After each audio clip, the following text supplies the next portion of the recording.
Come on, you can do it, Facebook. You can do it. I know you can.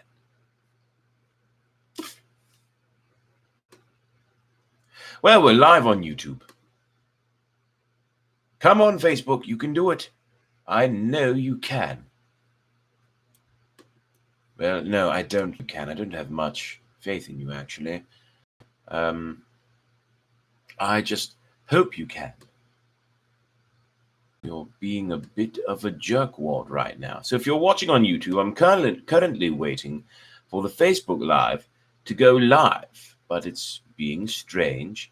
I did a scheduled live, and it's still having some trouble getting started.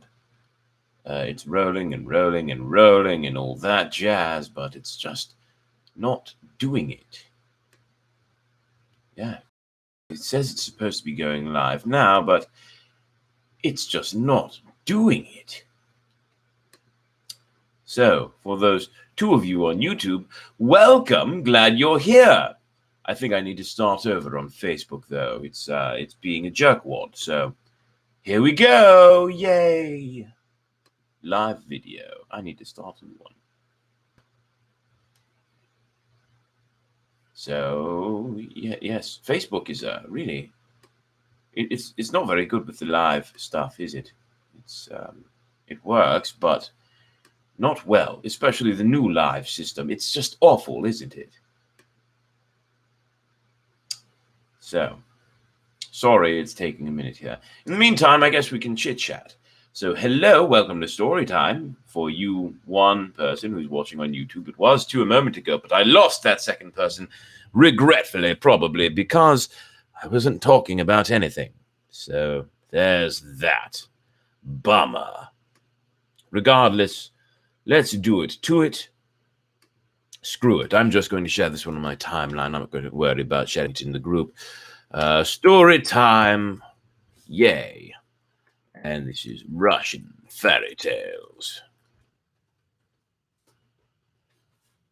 Woo.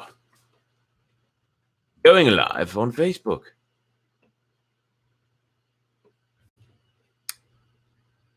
And here we are. I think this is doing it. I think that's it. All right. So officially live on YouTube and just about there on Facebook. There we are. Now officially live on Facebook. Time to read some Russian fairy tales. If you haven't already, please join the Facebook group Storytime. And like my videos on YouTube and subscribe to the channel. That's bpecorny1.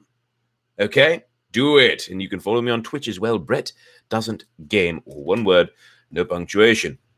Or apostrophes or whatever. So, without dawdling, I think it's time we get to some stories.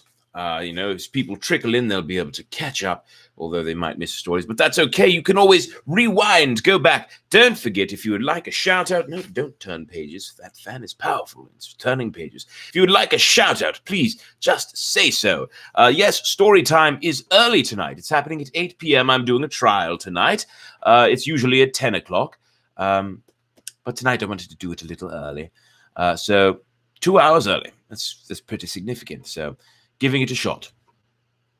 What I'll probably start doing is doing it 10 and announcing, the new time for a while so that people know instead of just out of the blue like this.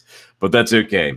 Let's go ahead and get it started. Anyone who's ready for story time later, I will just direct them and say, sorry, it happened early tonight. Go ahead and check out the recording. So the recorded version. So here we go. More Russian fairy tales this evening. This first one is called The Magic Box, and it does start with an illustration.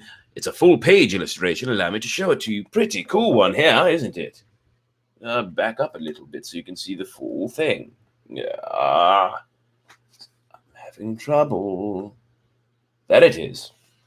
Yes, pretty cool. Anyway, The Magic Box. An old couple had a son. Oh, yep, an old couple again. When he grew up, his father did not know what trade to teach him, but finally decided to apprentice him to a master who had made all kinds of objects. He went to town and agreed with the master that the boy should be his apprentice for 3 years and come home only once during that time. Song replace sing. Oh, sorry, Carl. I'm not doing songs right now. I'm reading Russian fairy tales. Interesting choice, though. He went to town and agreed with the master that the boy would do. Yes. Then he brought his son to the master. The young fellow lived with him for 1 year, then for another. Soon he learned how to make precious things and surpassed his master. Once he made a clock with about 500 rubles and sent it to his father. Perhaps he can sell it, he said, and ease his misery. But the father would not even think of selling it. He could not feast his eyes enough on that clock because his son had made it. Finally, the day came for the young fellow's visit to his parents.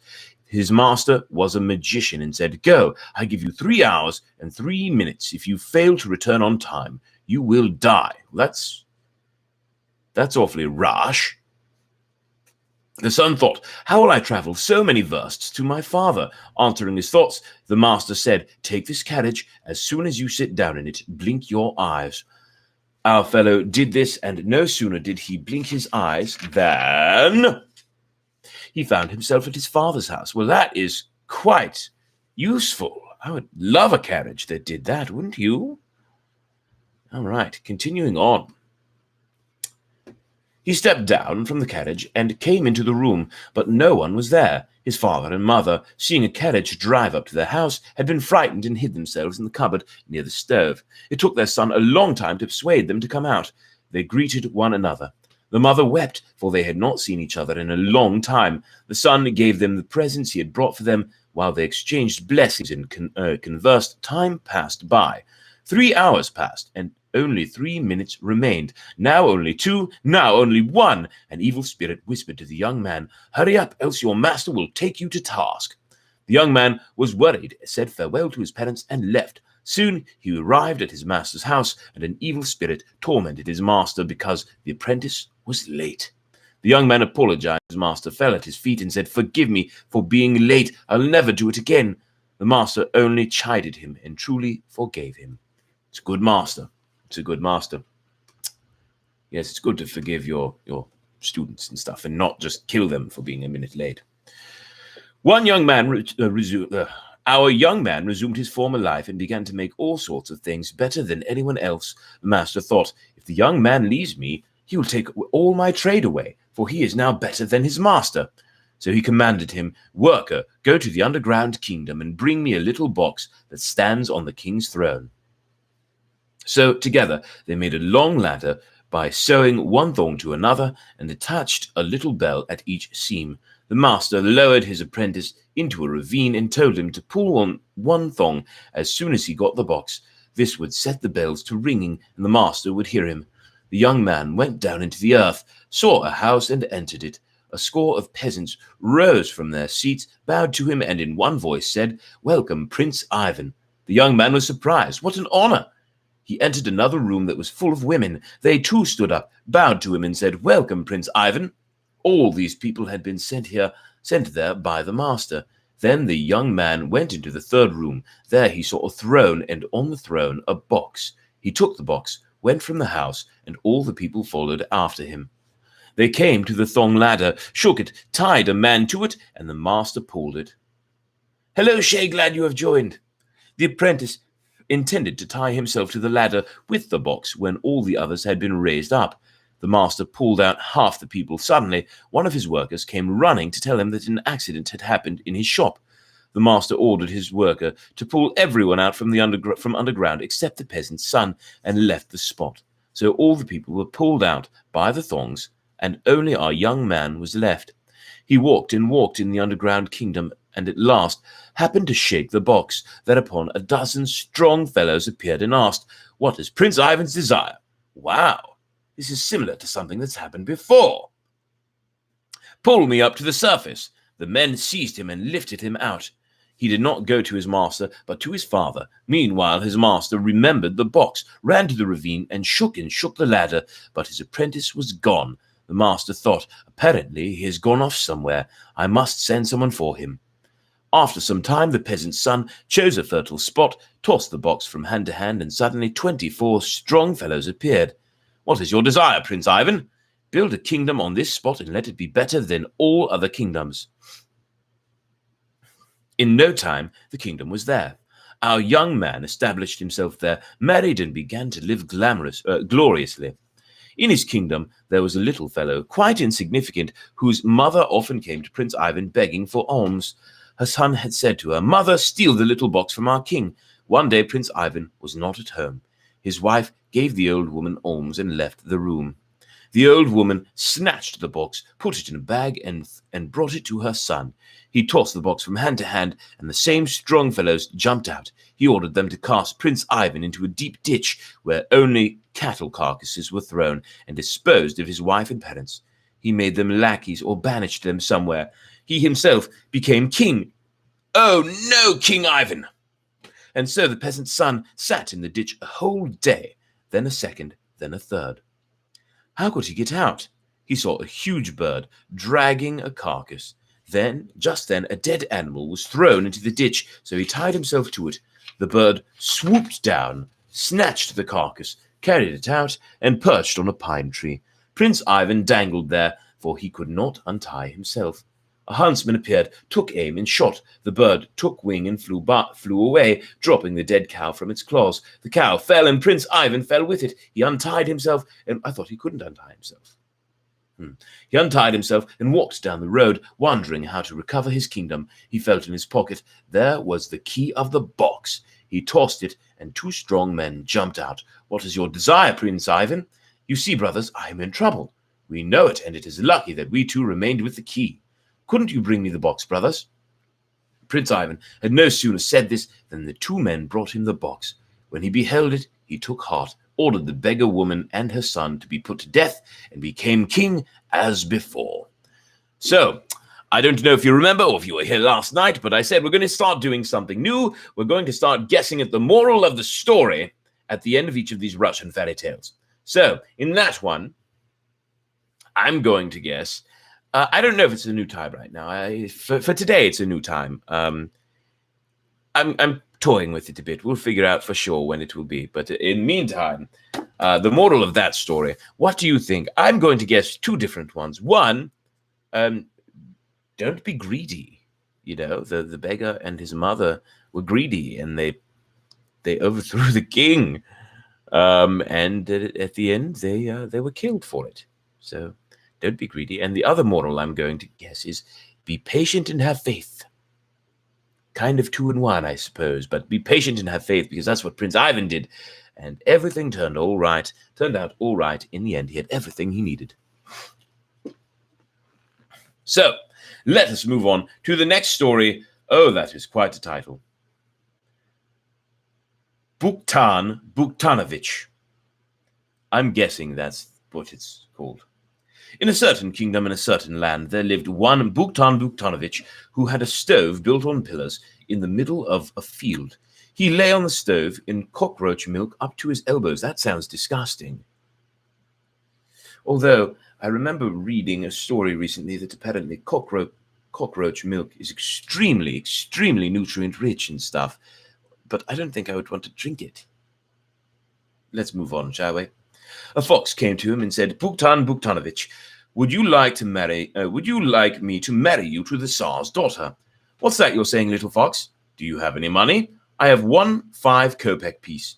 "Hand it over." The fox took the coin, exchanged it for smaller coins, kopecks, pennies, and half-pennies, went to the Tsar and said, "Tsar, give me a quart measure to measure Buktan Buktanovich's money."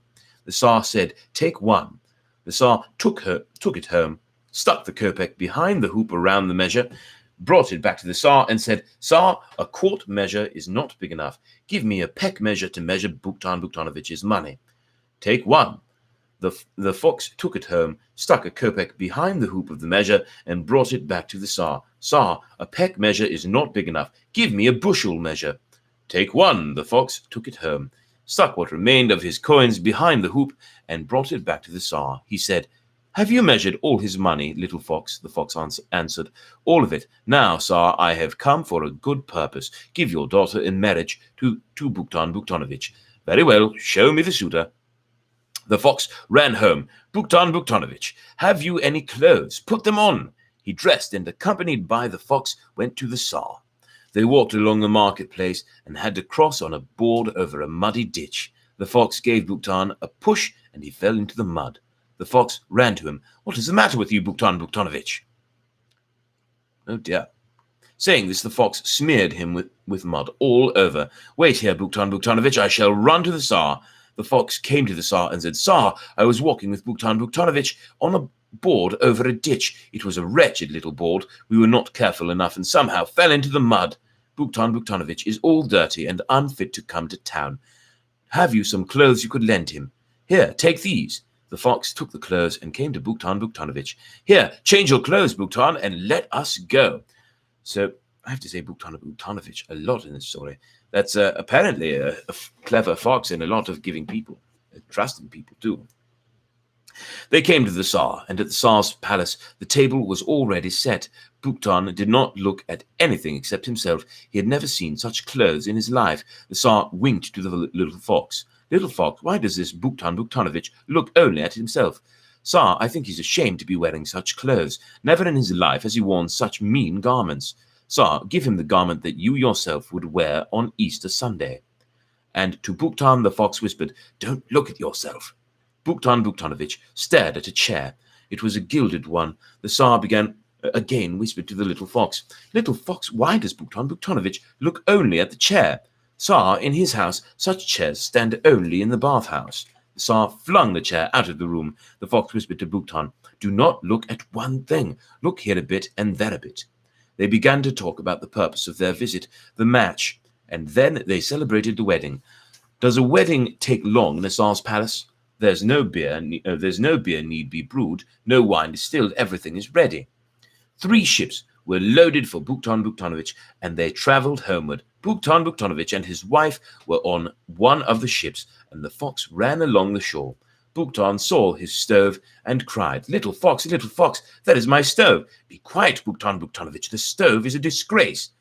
Buktan Buktanovich sailed on, and the fox ran ahead of him on the shore. He came to a hill and climbed it. On the hill stood a huge stone house, and around it was an enormous kingdom. The fox went into the house and at first saw no one. Then he ran into a chamber, and there in the best bed lay Dragon, son of the dragon, stretching himself. Raven, son of the raven, was perched on the chimney, and Cat, son of the, let me guess, cat, sat on a throne. The fox said, "Why are you sitting here? The Tsar is coming with fire and the Tsarina with lightning. They will scorch and burn you. Little fox, whither shall we go? Cat, son of the cat, go into the barrel." And the fox sealed him up in the barrel. "Raven, son of the raven, go into the mortar." And the fox sealed him up in the mortar. Then he wrapped Dragon, son of the dragon, in straw and took him out into the street. The ships arrived. The fox ordered all the beasts to be thrown into the water. The Cossacks threw them in at once. Buktan Buktanovich moved all his possessions into that house. There he lived happily and prospered, ruled and governed, and there he ended his life. And here is the illustration. I'm not sure what the moral of that story is. Perhaps it's if you meet someone wise, listen to what they have to say. That's all I can guess, because this was a wise little fox that knew exactly how to get Buktan into a kingdom as a Tsar. Kind of a strange story, wasn't it? All right. Let's read a few more, and then we will call it for the evening. Hello, Mr. Green. Yes, I am early today. Hello, Heather. Did I miss? You got to give more warning. Amber, sorry, I'm late. That buddy of mine came on. No problem, you guys. Sorry for being early. I announced it on Facebook, but didn't have any way of announcing it here on YouTube. So tonight is an early night. Started at 8 p.m. tonight. I'm going to read a few more stories. Tomorrow should be regular time again at 10 p.m. But I will be announcing in the videos a new time soon, because I want to start getting to bed a little earlier so I can do morning workouts again. So that new time should be coming soon. It'll also be a little better for some people who aren't able to stay up as late as us. Although if you can't stay up for it, let me know, and I'll make a compromise, and something in between, whatever. We'll figure it out. But yes, don't worry. This is an irregularity tonight. It is an early night, but we will be back to normal tomorrow. Anyway, continuing with the stories. Next story here: The Fox and the Woodcock. This one's really short. Right. A fox was running in the woods. She saw a woodcock on a tree and said to him, Terenti, Terenti, I've been to town. Boo, boo, boo, boo, boo, boo. If you've been, you've been. Terenti, Terenti, I learned about a new law. Boo, boo, boo, boo, boo, boo. If you've learned, you've learned. A law forbidding you woodcocks to perch on trees and ordering you always to walk in the green meadows. Boo, boo, boo, boo, boo, boo. To walk is to walk. Terenti, who is coming over there? Asked the fox, hearing the trampling of horses' feet and the barking of dogs. A horse's feet and the barking of dogs. A peasant. Who is running after him? A colt. And how does he hold his tail? It's twisted to one side. Now farewell, Terenti. I have urgent business at home. That made no sense to me at all. I'm just going to skip it. Next up, The Fox and the Crane. Let's see if there's something to this one. If you have a moral to the story of the fox and the woodcock, by all means tell me, because I would love to hear it. But, yeah, that didn't make any sense. Not a bit of sense to me. So, moving on. The Fox and the Crane. A lot of foxes lately. The fox and the crane used to be good friends. They even stood godparents for the same child. The fox wanted to treat the crane to dinner and invited him to her house. Come to see me gossip. Come, my dear, you'll see how nicely I'll entertain you. So the crane came to her house. Meantime, the fox had cooked gruel and spread it over a dish. She served it and urged her guest, Eat, my darling, I cooked it myself. The crane pecked with his bill, knocked and knocked at the dish, but nothing got into his mouth, while the fox lapped and lapped the gruel until she had eaten it all. After the gruel was gone, the fox said, I'm sorry, dear friend, but that's all I have to offer you. Thank you, my friend, for what you have given me. You must come to visit me soon. The next day, the fox came to the crane's house. The crane had made a soup and put in it a pitcher with a narrow neck. She placed it on the table and said, Eat, my friend, that's all I have to offer you. The fox began to trot around the pitcher. She approached it from one side, then from another. She licked it and smelled it, but all to no avail. Her snout could not get into the pitcher. Meanwhile, the crane sucked and sucked until he had drank all the soup. I am sorry, my friend, that's all I have to offer you. The fox was greatly vexed, for she had thought she would eat for a whole week, and now she had to go home with a long face and an empty stomach. It was tit for tat, and from that moment on, the friendship became the fox and the crane. Between the fox and the crane was over. Sorry, fox and crane, that's unfortunate. So yes, let us move forward. Fox and the Woodcock seems like it's maybe just a nursery rhyme, no moral, fun sounds. I suppose that's entirely possible, Shay. That makes sense. I would agree, that makes sense. And Amber, you have no clue. Same here. Moving forward, let us read this next one called Two Rivers. Two Rivers. And then we've got, I suppose, one more story after that. Yes. So, the Two Rivers. For a long time, the Volga River and the Vazuza River disputed as to which of them was the cleverer, stronger, and deserving of the greater honors. The two rivers were arguing. Go figure. Two rivers arguing. Yeah, let's see what happened. They argued, and neither would give in to the other. Finally, they decided to settle the matter in this way. Let us lie down to sleep, they said, and whichever of us wakes up and reaches the Kvalinsky sea first will be considered the cleverer, stronger, and deserving of the greatest honors. The Volga lay down to sleep, and so did the Vezuza. In the middle of the night, the Vezuza rose quietly, ran away from the Volga, chose a short, straight road to the sea, and started flowing. The Volga, upon wakening, flowed neither too slowly nor too fast, but just as a river should flow. At Zubtsov, she overtook the Vezuza with such force that the Vezuza was frightened by her younger sister and begged her, the Volga, to take her, the Vezuza, in her arms and carry her to the sea. Nevertheless, it is still the Vezuza that wakes first in the spring and rouses the Volga from her long winter sleep. Okay, so not much of a moral to that one, but I believe the meaning behind that is a way of telling the origination of two rivers and how maybe they combined and reached the sea, something like that, something to that effect. That's going to be my best guess in terms of the two rivers. But I suppose we should move forward to one more story for the evening. This one's called Nodi, the priest's grandson. And there is at the top of the page. Here you are. Nodi, the priest's grandson. In a certain kingdom, in a certain land, there lived a widowed priest and his daughter. Ooh, we've heard this before, but let's see what happens. He took very good care of the girl, and whenever he went to see someone in his parish, he always brought her present. His parishioners knew that our priest had a daughter and that she expected presents. One day he went to a village of his parish, about 12 versts away, to give someone communion, and was received very hospitably. He forgot to ask for a present for his daughter and set out for home.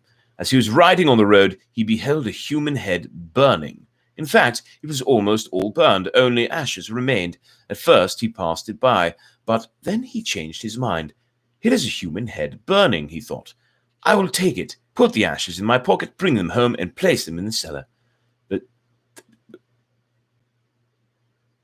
you knew it was a head. How did you know it was a head if it was almost all ashes? And why would you take the ashes of a human head that had burnt? I don't know. Those crazy Russians, right? Right. He picked up the ashes, mounted his horse again, and rode home. His daughter came out to meet him in the yard and helped him down from his horse. He had a headache, probably from the wind, and she put him to sleep in his feather bed. But then she thought, my father must have brought me a present. She looked into his pocket. Meanwhile, the ashes he had picked up had turned into a box. She took out this box and said, oh, this is a fine box. What shall I do with it? She touched it with her tongue and became pregnant. Whoa! Whoa! Became pregnant? Well, Crystal, you came in at... Whoa! So let me give you a quick recap of this story, because you need to hear this. Some father went to a faraway land to get present for his daughter and blah, blah, blah. When he was on his way back, he realized he had forgotten to get that present, and he saw the ashes. He saw a burning human head, decided to take the ashes from the head and put them in his pocket. And when he got home, he went to sleep, and his daughter found the ashes in his pocket, but the ashes had somehow turned themselves into a little box. She thought the box was really beautiful and nice, and she decided to touch the box to her tongue, and it made her pregnant. Let that soak in. What other women bear after long weeks, she bore in hours. Her time for delivery came, and she gave birth to a boy. He was christened at once and named Nodi, the priest's grandson. Okay, so she touched her tongue to a box that had previously been made of ashes. Well, not made of ashes, it was ashes, and then it became a box in her father's pocket. And it made her pregnant, and she had a baby within like an hour or two. That is incredibly scary. Thought you thought I was going to say incredible at first, didn't you? Yes, it did escalate quickly. And to answer your question as to who's writing these stories, those crazy Russians. Back to it. The priest's grandson, Nodi. The boy began to grow. What other boys achieve in years, he achieved in hours. At 6 weeks, he went out into the street to play ball with the other boys. When he hit a ball, it flew. One heard it buzz through the air, but one did not see it. If he struck someone in the leg came off. Strong-ass kid there, isn't he? If he struck someone in the arm came off. And when he struck someone in the head, the poor fellow's head came off. Whoo, boy. Licking the box. I don't know why she's licking the box. That's a good question. Tonguing leads to pregnancy. That's... Oh, boy. Oh, dear. That I had no idea. Someone trying to keep the daughters from kissing inanimate objects. But why are they trying to kiss inanimate objects in the first place? That's my question. Oh, Amber, good one, good one. Last I knew, touching tongue to box is the way to prevent pregnancy. Bravo. Bravo. Moving forward. Hello, Jean. You came in at a really weird point. Just going to say that. Okay, moving onward. The fathers of these children came to the priest and said to him, Father, please do not allow your grandson to go into the street to play with the other children. He has done a great deal of damage. One would complain that his boy had lost his head, another that his child had lost an arm. Please, Father, they said, keep him in the house. Yes, it did take an interesting turn. I don't blame those other fathers not wanting their kids to play. I mean, my kid lost his head. Is he still alive? I need to know. Something tells me probably not. And same with the one who lost an arm and the one who lost a leg. You know, that's all very dire. That's bad news, isn't it? Losing a limb? Whew. Whew. Okay, let's move forward. Best one so far, eh? Yes. Yes. Perhaps it is. We've got box licking and limb removal, all that jazz. Hello, MVP Peru. Good to see you have joined us. I'm not sure who you are, but I'm glad you're here. And I want you to click like and subscribe, please. Back to the story. So the priest kept Nodi at home until summer came. By then he had grown quite big and said, "Dear grandfather, what work shall we do now?" The priest was overjoyed and said to his daughter, "My beloved daughter, God be thanked for having given us an heir. He is a godsend. He is so strong. Now what shall we undertake? Let us work." And he said to his grandson, "Come, grandson, let us clear some marshy ground. Let us go, grandfather." So they went to the marshes and chose a place. I'm sure they did. The grandfather began to cut a pine tree, and Nodi said, "Grandfather, don't you work, but give me your blessing." "Well," said the grandfather, "may God bless you." And the boy set to work with such vigor that the woods began to tremble. The woods themselves trembled. He gave one blow with his axe, and the tree flew down. Before noon, he had cleared about 4 acres of marshy ground. The grandfather said, "Now we have to chop the wood and burn it." He answered, "Grandfather, let us simply pile it up." Good thinking there. Not Toby. Nodi. His name's not Toby, it's Nodi, just so you know. Nodi. After 3 days, the former wilderness had become farmland. With the help of his grandfather, Nodi sowed oats, and the oats throve beautifully as never before. Perfect Ingalls. Now a bear began to haunt that field of oats. That's weird. Where did the bear come from? The priest went to inspect the new field and found that much of the grain had been eaten. He returned home, and his grandson asked him, "Well, grandfather, how is our field?" "Very fine, little grandson, only some wild horse has begun to frequent it. He has an enormous appetite and has done much damage." "Do you mean to say, grandfather, that after all the work I did, a good-for-nothing like that has done so much damage? I'll go catch him. Find me some hemp, as much as you can." "Yes, hemp. You need a good smoking." He sat down, wove a hempen that kind of hemp. Wove a hempen bridle, and having eaten his dinner, went to the woods. When he saw the field, he was amazed at the sight. "My God," he said, "what mischief this horse has done! It's frightful." And he sat down on a tree stump in the field. As he sat thus, the bear came out of the woods, went straight into the oat field, and began to trample the plants. Our brave youth was surprised. "What a strange creature," he said. "I never saw such a horse. And how he spoils the oats!" "He is spoiling them indeed." "Oh, good for you, Amber. Good for you." Meanwhile, the bear came close to him. He was not frightened by the man on the tree stump, but took him to be part of it. When he came quite close, Nodi jumped down and 1, 2, 3 caught the bear by the ears, hugged him tight, and pressed him to the ground. The bear thought to himself, "What's this?" He tried to get up, but Nodi would not let him. He put the hempen bridle on him and led him home. And while he was leading him, whenever the bear caught on a tree, the tree was uprooted. Well, Nodi brought him home, tied him to a pillar in the middle of the yard, and went into the house. "Lord, what a horse that was, grandfather! How tired I am from dragging him home." The priest looked out into the yard and gasped. "Look, my daughter," he said, "what your little son, my grandson, has done." And for a long time they gazed in admiration. And in Rome, yes, indeed.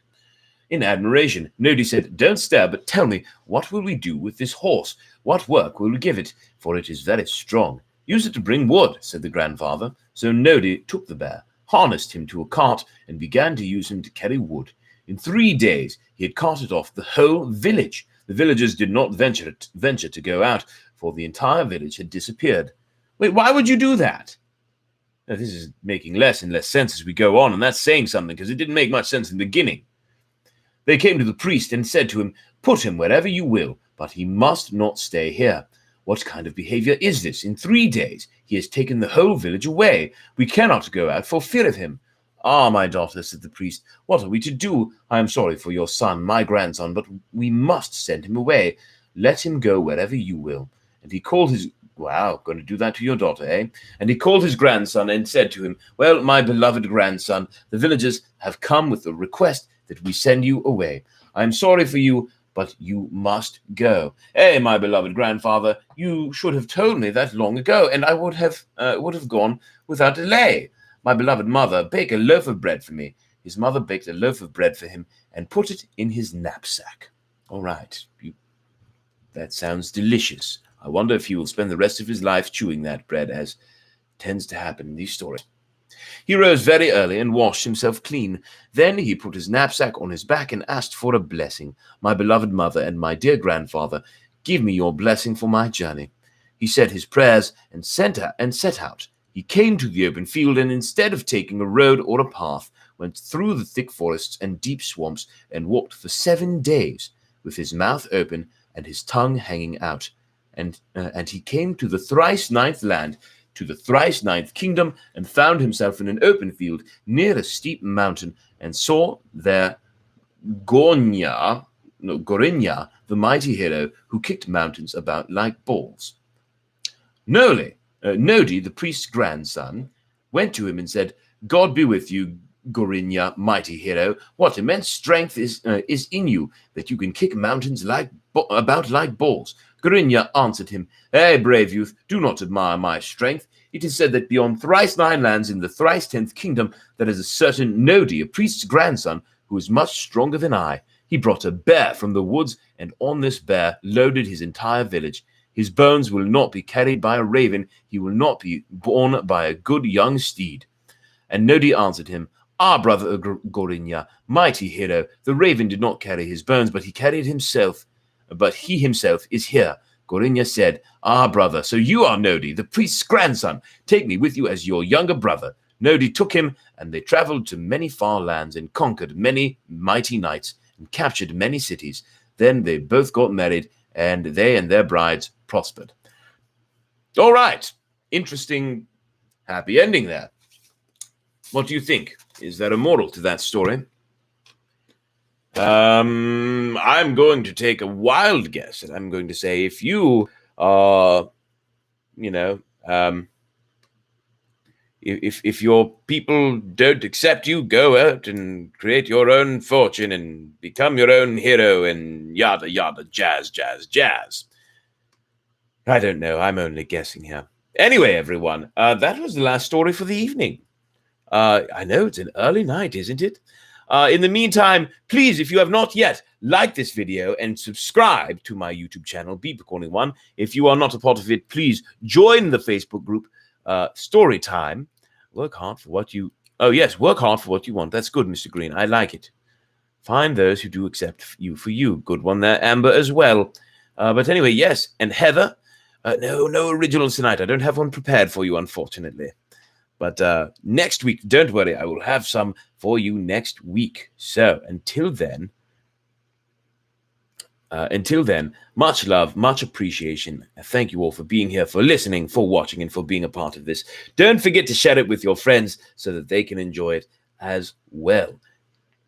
Noble, if you want a noble don, go lick a box. A noble son, go lick a box. Gotcha. Stay on the course. No... blah. Okay, lots of stuff. Thank you, everyone, for being a part of this. Shout-outs once again to, let's see here, I've got shout-out to Carl, to Shay, to Mum, to Crystal, who else here? To Jean, you again, there we go. Then to Amber, to MVP Peru, to Heather. And I think that's all the shout-outs. So, thank you, all of you. Share it. Share the wealth.